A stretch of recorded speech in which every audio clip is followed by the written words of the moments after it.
Hi என் அன்பு உறவுகள் என்ன பண்ணிட்டு இருக்கீங்க? அக்கா இப்போ நான் என்ன பண்றேன்னா வாத்துக்கறி சமைக்க போறேன். பாருங்க, வெங்காயம், பச்சை மிளகா, தக்காளி எல்லாம் போட்டு வணக்கியாச்சு. வணக்கிட்டோமா? இப்போ நம்ம என்ன பண்றோம், இஞ்சி பூண்டு பேஸ்ட் அரைச்சி எடுத்துக்கிட்டேன். ரெடிமேட் கிடையாது, நானா அரைச்சி எடுத்துட்டேன். அது கொஞ்சம் நல்லா வறுத்துக்கலாம்.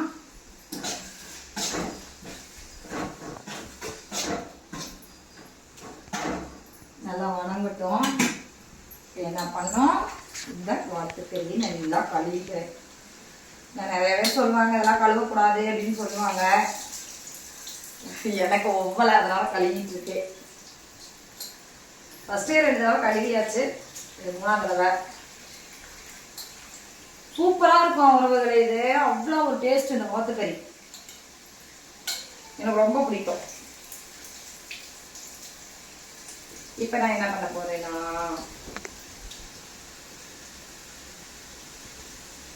நல்லா தண்ணி வடிச்சாச்சு. வடிச்சிட்டு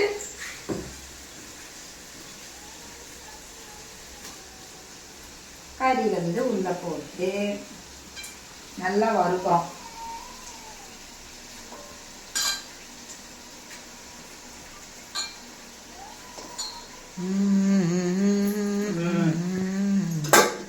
இதுக்கு முக்கியமான பொருள் என்ன தெரியுங்களா? புளி. இந்த புளி கண்டிப்பா ஊற்றினாதான் வாத்தோட கவிச்சை வந்து நம்மளுக்கு அடிக்காம இருக்கும். அதனால புளி ஊற வச்சிருக்கேன். இதனால வணக்கலாம்.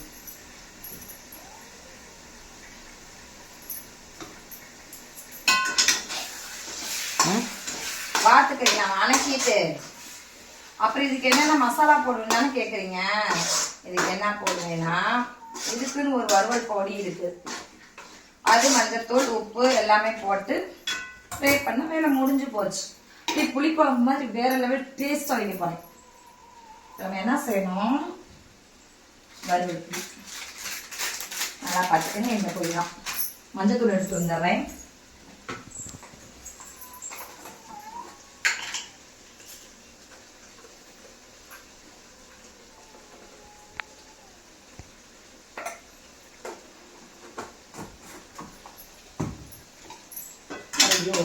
வணக்கிடலாம்.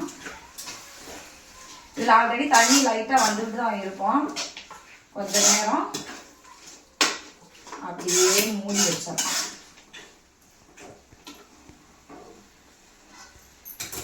அப்புறமா கொஞ்ச நேரம் ஆன பின்னாடி இந்த பொடியை போட்டு அப்புறமேல உங்களுக்கு மறுபடியும் இந்த வீடியோ காட்டுறேன்.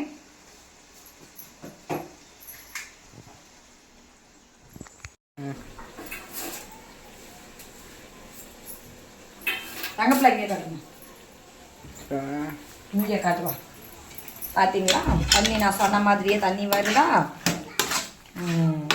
அந்த கறியில் இருக்கிற தண்ணியெல்லாம் ஓரளவுக்கு சுண்டி அப்படியே வந்துட்டு இருக்கு. இப்போ நம்ம என்ன பண்ணோம், இந்த பொடி போடணும்.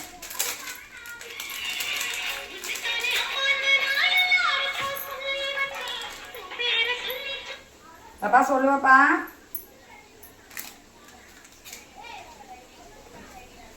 சரி நான் பார்க்குறேன்.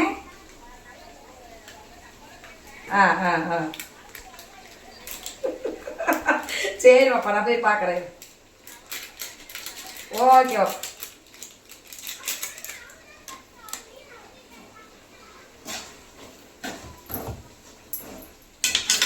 நகத்தில் இங்கே வாமா, இங்கே வந்து காட்டுவேன்.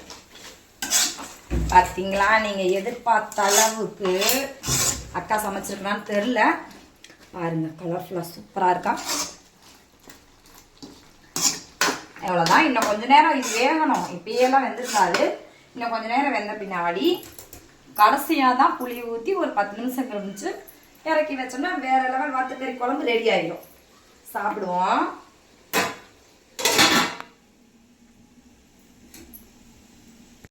ஹாய் ஃப்ரெண்ட்ஸ், பாருங்க, நீங்கள் நினச்ச மாதிரியே எங்கள் பாருங்க எண்ணெயெல்லாம் தெரிஞ்சு சூப்பராக வாத்துக்கறி ரெடி ஆகிட்டு இருக்கு. தங்கப்பில் அதை காட்டேன். பார்த்தீங்களா எப்படி இருக்கு, உங்களுக்கு பிடிச்சிருக்கா?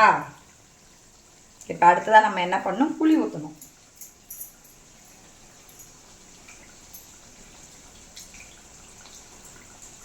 இவ்வளோலாம் ஊற்றக்கூடாது, ஒரு அளவு கொஞ்சமாக.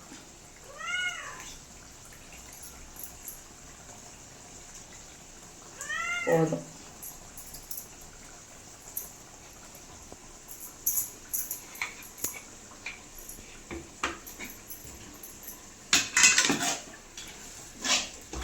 எப்படி இருக்குன்னு பாருங்க. சூப்பராக பண்ணியாச்சு.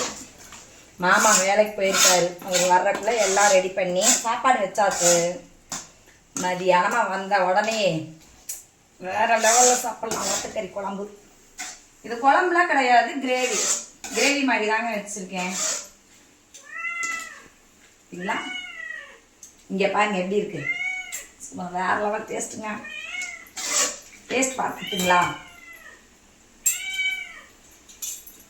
குழம்பு வேற வரமாட்டேங்குது. செம்ம செம்ம டேஸ்ட்டுங்க. அடுத்தது நம்ம என்ன பண்ணோம், கொத்தமல்லி தழை ரெடி பண்ணுவோம்.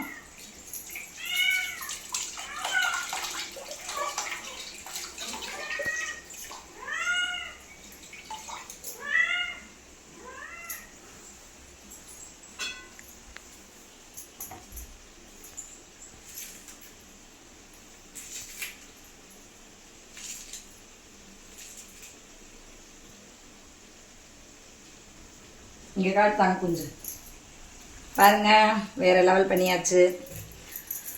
அவ்வளோதான் ஃப்ரெண்ட்ஸ், அவ்வளோதான் வேலை முடிஞ்சுது.